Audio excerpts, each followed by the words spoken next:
We'll first start with Apex basics.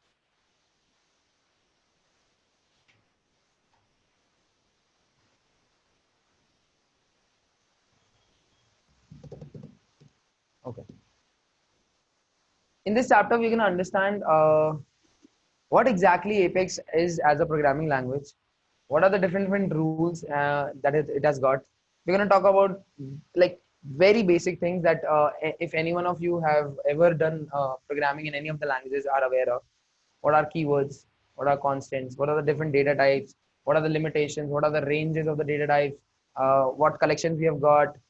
Everything related to that. So it's going to build a base for you. I mean, yeah, and including loops, conditional statements, and stuff like that. So that is what we're going to cover under Apex basics. Is it clear? Next, we're going to talk about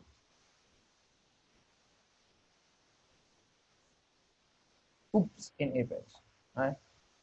Object-oriented programming language. So Apex is an object-oriented programming language, and then we're going to talk about I mean how it works as an object-oriented programming language and what is different in Apex than Java or C Sharp. Right? That's what we're going to talk about in Oops in Apex. And yeah, I mean, what is interface? What is a class? How to inherit a class? Uh, how to inherit an interface? How to create an abstract class? All this related stuff. Instance variables, static variables. We're going to talk about all of this. So, I mean, you must. I mean, many of you must be. It's like not. How many of you know Java already? I think majority, right? You're good with Java. How many of you are not good with Java, right? So in that case, I mean, we are not considering you to be good with Java. We are considering you to be good with any programming language. You should have an experience of any programming language. It might be C as well, right? Why? Because we're going to teach you in this. We're going to teach you OOPS as well. So like, I mean, if you do not know what I'm talking about interface and abstract class and class, don't worry. We're going to talk about that in OOPS in Apex. That's the second chapter that we're going to talk about. So we're going to cover it up even if you do not know how to write the code in Java or C Sharp or any other object-oriented programming language. Make sense, everyone? Okay. The next chapter will be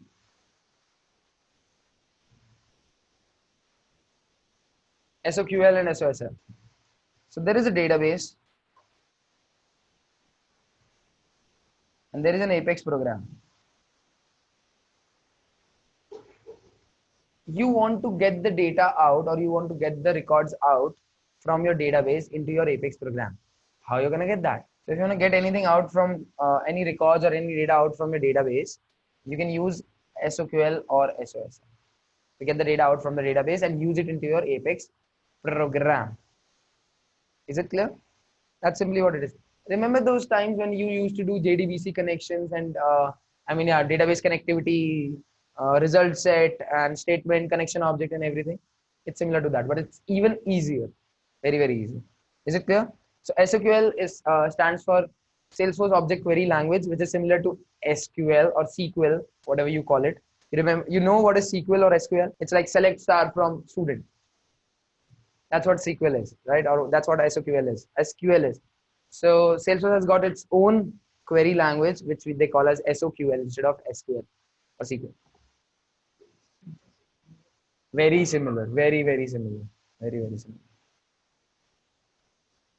Like there are some differences, but I mean it's very similar. And let me tell you why Apex is 90% similar to Java, why SOQL is similar to SQL or SQL, because Salesforce as an organization is smart. Why? Because they want many people onto their platform as a developer, as a user, as an administrator.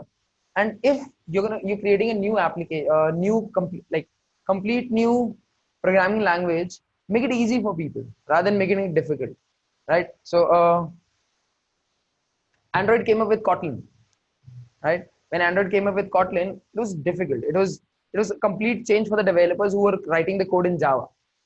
They had to learn a complete new programming language in order to work onto Android applications or into Kotlin. It was difficult, and many of them moved to another platforms. But Salesforce, what it did was, I mean, it figured out that there are many developers out there in the world who know Java. Many of them are there in Java, who are familiar with the syntax of Java and who are familiar with the syntax of SQL. So rather, even if we are creating a new application, let's keep the syntax similar to Java and SQL. Hope that makes sense, right? Then comes the next SOSL. SOSL stands for Salesforce Object Search Language, and Salesforce Object Search Language is basically used to do the text-based searching onto the records that are there into the Salesforce database. So it is used for both of them, right? Getting the if you want to get the data out from the database into your Apex program, these are the two things that you're going to look up to: SOPL and SOSL. The next one.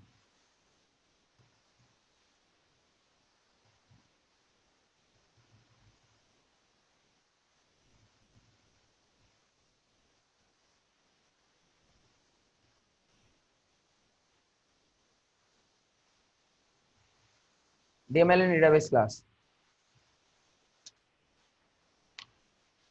What does DML stands for?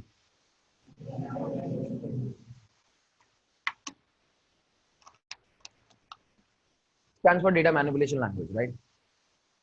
What is data manipulation any which way? Exactly. So when you talk about databases, like there's a database, right? In this database, there are some objects. We all are aware about objects. These are nothing but tables, right? And when we want to create any record, when we want to update any record, we want to delete any record, we want to undelete any record, we need we need the statements, or we need the functionalities to do that.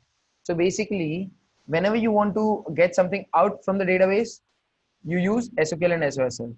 But whenever you want to put something into the database, you're going to use DML and database class, right? DML statements: insert, update, upsert, uh, what else? Delete, undelete. There's one more. Merge. So whenever you want to put something into the database or modify something into the database, you're going to use DML and database class. Whenever you want to get something out from the database, you're going to use SQL or SOSL. That's what we're going to understand in DML and database class. How to do that, how to modify the records which are already in existence, how to create new records with the help of code and stuff like that. Is it clear?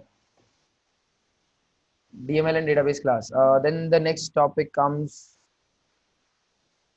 triggers, right?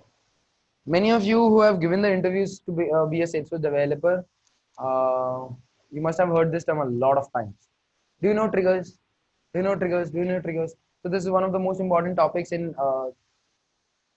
complete Salesforce development, and you're gonna face a lot of questions on, on triggers, and you need to be good with that. And I mean, we've prepared this chapter very, very well in order for you to, in order for you to be good at it. But let's talk about it. What exactly is a trigger? Whenever we want to do some automation, like if this happens, execute this. If this happens, execute that. Then we're going to use triggers, right? But don't you think we can do that with the help of process builder, workflows, approval process, or lightning flows, which are the point and click tools available in Salesforce to us? In workflows, in process builder, there are 8. There are many of them. Okay. So yeah, but you're still right. We can do the automation using the point and click tools or the declarative approach.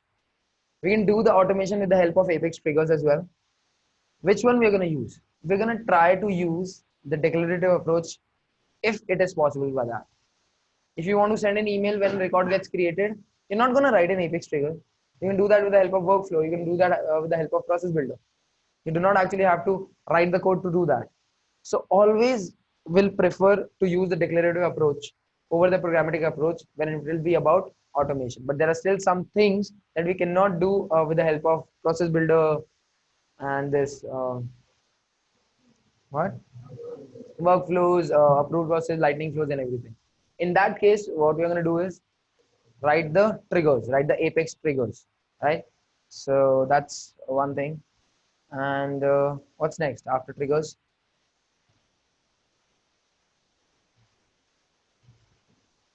Testing, Apex testing. So it's Apex triggers and Apex testing. Okay. In Salesforce, it is compulsory for you to write down the classes. Write down the test classes if you want to deploy a class from one or to another. If you want to deploy an Apex class from your sandbox to production, it is compulsory for you to write that down. And these test classes are basically the codes that test your functionality. So let me explain it to you in a brief way. There is a code that you have written, right? This is the code. It performs a certain functionality. Like let's say anything, it performs a certain functionality. In order to check this code, you're going to write down another code, which is going to call this classes, methods, and everything, and it's going to check that whether the results are coming according to our expectations or not. If it is not, then the class is not working in the right way or according to the expected way. So that's a problem. So we need to modify this class. So we want to automate the testing as well. And how can we automate the testing? By creating the test classes, which is compulsory when it comes to Salesforce, and it is a very important part of Salesforce to write down the test classes, right? So what we're gonna do is, we're gonna understand how to write down the test classes, how to write down the unit test cases, how to write down, how to test a particular functionality or how to test a particular code. And before that, we're going to understand about the testing framework of Apex. So Apex in itself provides its own testing framework. You do not have to, it's not compulsory for you to use any other testing framework. So like people use Selenium, people use something else in order to do the testing, right? In Salesforce, you can have your own, in Salesforce, you can have your own, in Salesforce, with Apex, you get your own testing framework in which you just need to write down the code in Apex itself in order to test the functionality which you have created. That's what it is, right? So we can understand that in testing. Is it clear? Right? And it's, so even if you do not want to be a developer, you still need to learn testing part if you want to be a QA. So a job of a QA includes writing the test classes, right? A job of a quality assurance guy or a girl is to write the test classes and make sure that everything is working fine or according to the expectations or not. So yeah, that's what we're going to learn in here. Make sense? Everyone?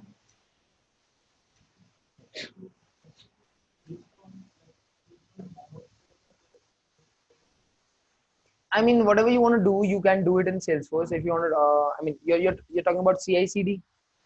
So CI/CD can be implemented in Salesforce with the help of, DX, Salesforce DX.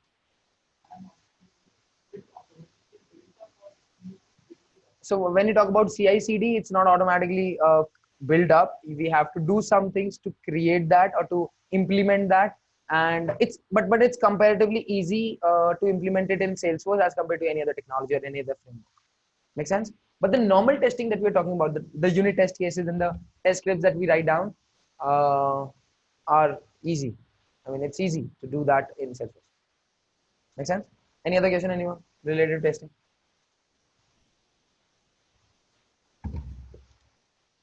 Okay. Let's move on to the next. Triggers, testing, and then what else?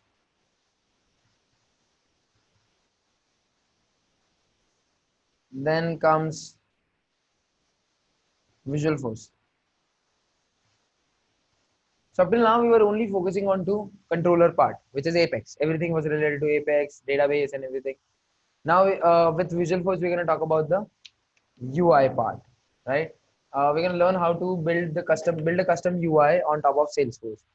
But there is one thing with the help of Visualforce, we cannot, we cannot create UI for Salesforce Lightning. For that, we need to learn Lightning framework as well, and that's the next thing. So how to customize the UI, how to create a complete new UI or user interface, that we're going to learn with Visualforce and Lightning. And there's a huge demand for Lightning developers out there in the market. And there is a prerequisite for Lightning, JavaScript.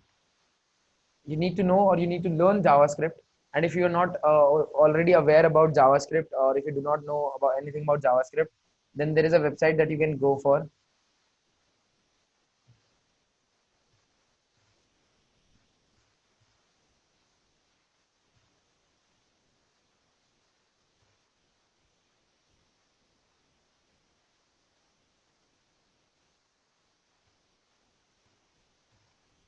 So it's javascript.info, right?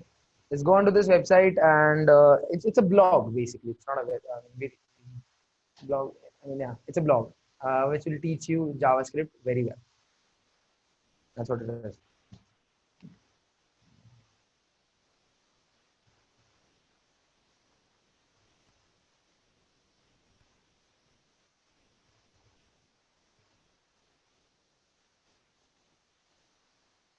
So meanwhile, while we're learning this Salesforce developer, Apex and everything, you've got enough time to learn JavaScript. So make sure you do so before we head towards learning Salesforce Lightning. Make sense? Okay. Next is Visual Force Lightning, and then there comes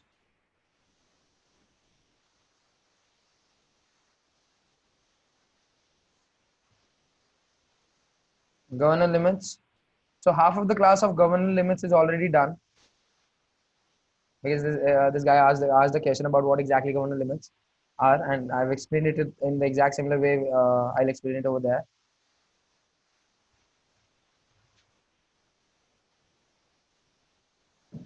Governor limits and batch apex. So Salesforce being a multi-tenant architecture, I mean, yeah, in Salesforce there is a multi-tenant architecture, which means we all are using the same platform or the same infrastructure. So in order to reduce the chances of monopolizing the resources, we put limits that one is able to use only this much. One should be able to use only this much. We put those limits, or we do not put those limits. Salesforce put those limits on our orgs, or to the yeah, I mean on our orgs or on our organization or environments. So that's what we're going to understand: governance limits, different types of governance limits, and everything. Then we're going to talk about batch apex. Whenever we want to process bulk records, like let's say 1 million records at a time, or let's say I mean, yeah, 500,000 records at a time. So in that case, you cannot just write down a simple Apex class and execute all of that, because it's gonna exceed the governor limits. So okay, like let's say we gave the example that like we will put a limit that this guy will be able to only open up and use I mean 50 liters per day, right? But what if there is a function in his house and there are a lot of people who are coming up and he needs more water? He needs more water. Then what?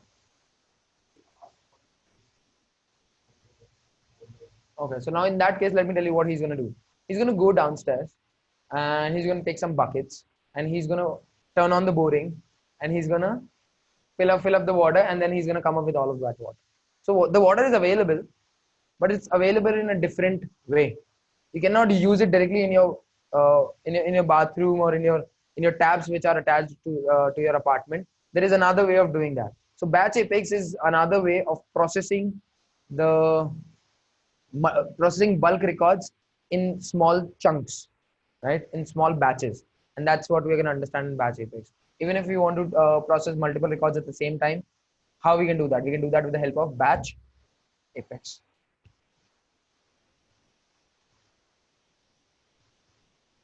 Governor limits and batch apex. Okay, after governor limits and batch apex, we're going to learn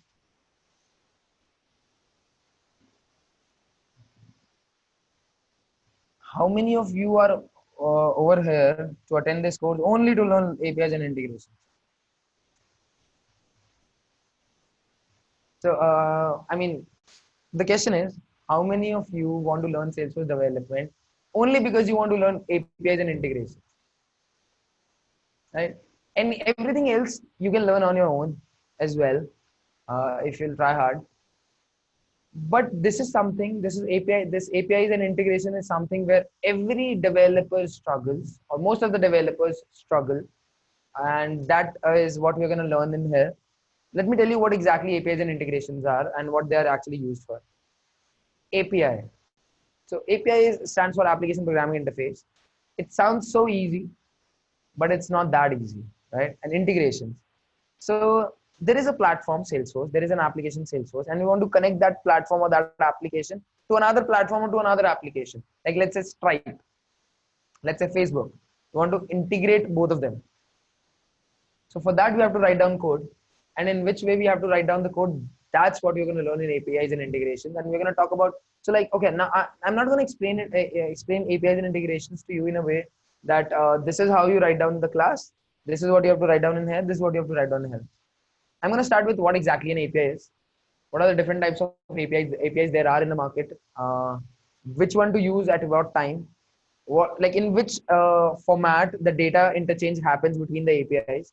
And then we're going to start with the APIs into Salesforce. So we're going to understand it from the basic, like from the basic level. And that's the reason many of the developers struggle with APIs and integration, because they're not aware about the basics. They all of them start directly start creating a REST API. Let's create a REST API. For everything, for every integration, for every API, let's create a REST API. Let's use JSON. Let's use JSON, whatever you call it. I mean, it's not the way every time. We need to first understand why we are using that. Why? What is this REST resource means? What is this post means? What is this get means? What are different methods that we can use? So all of this we're going to understand in APIs and integration. So it's basically you've created an application into Salesforce, but you want to integrate that application with another application on the web. You're going to do that with the help of APIs and integrations, right? So that is what we are going to understand in this chapter, APIs and integrations. Then what's next? I don't know. What do you think should be the next? Is there anything that we are missing?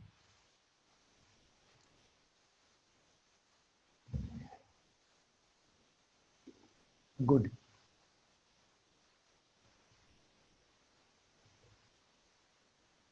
You saw the course? That's the exactly. So after learning APIs and integration, we are going to learn deployment methodologies. That basically means that deploy, how you will deploy an application that you have created in your org to any other org, right? So you've created an application in a sandbox and you want to deploy it into production. What are the different ways? You're going to use chain sets. You're going to use metadata API. You're going to use what exactly? You're going to use a package. You're going to create a package, managed package, unmanaged package. We're going to learn about all of these things in this deployment methodology. So up till now, all we were learning about was to create an application. Now what we are learning about is how to deploy it into someone else's org. So like, let's say if you're working for Syntexa and you're creating an application for for your customer, and you're creating it in your own org or in their sandbox. But now you want to deploy this application after the UAT and after after the UAT, user acceptance testing, and after final check that yes, go ahead and deploy. How you're going to deploy it? Which methodology you're going to use? Which methodologies are available in Salesforce? That is all what we're going to learn about in this chapter. Is it clear? Everyone? Okay. Any questions, anyone? I think there are some miscellaneous topics as well that we're going to cover up meanwhile. Like small topics, like half an hour. Is it clear? Is this clear to everyone?